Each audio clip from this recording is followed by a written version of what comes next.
அனைவருக்கும் வணக்கம். தமிழில் கதைப்போம். எமது தாய்மொழி தமிழ். சிறு வயதில் இருந்த எமக்கு இன்னமொரு மொழி தெரிந்திருந்தால் எமக்கு பெருமை. நாம் தமிழை பயில்வதற்கு இலகுவான வழி. நாங்கள் தமிழ் மொழியில் எமது பெற்றோர்களோடு உரையாடுவது. அவ்வாறு உரையாடும் பொழுது இடையில் ஆங்கில சொற்களை கலந்து பேசலாம். பின்னர் பெற்றோர்களுடன் அந்த ஆங்கில சொற்களுக்குரிய தமிழ் சொற்களை கேட்டு அறியலாம்.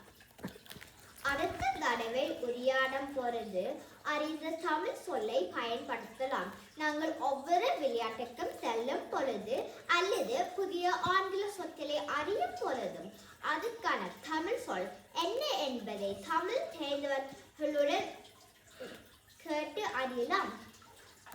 இவ்வாறு பல வழிகளில் நாங்கள் அந்த தமிழ் மொழி ஆற்றலை வளர்க்கலாம். சித்திரமும் கைப்பழக்கம் செந்தமிழும் நாப்பழக்கம். சித்திரமும் கைப்பழக்கம் செந்தமிழும் நாப்பழக்கம் என்ற ஔவையார் வாக்குக்கு சித்திரம் அதிகம் கீழும் போதும் தமிழ் அதிகம் பேசும் போதும் வளர்ச்சி பெறும் என்கின்ற ஆயர் நாம் என்கிறது. ஆகையால் நாம் இனி தமிழ் சேர்ந்தவர்களுடன் தமிழில் கதைப்போம். நன்றி, வணக்கம்.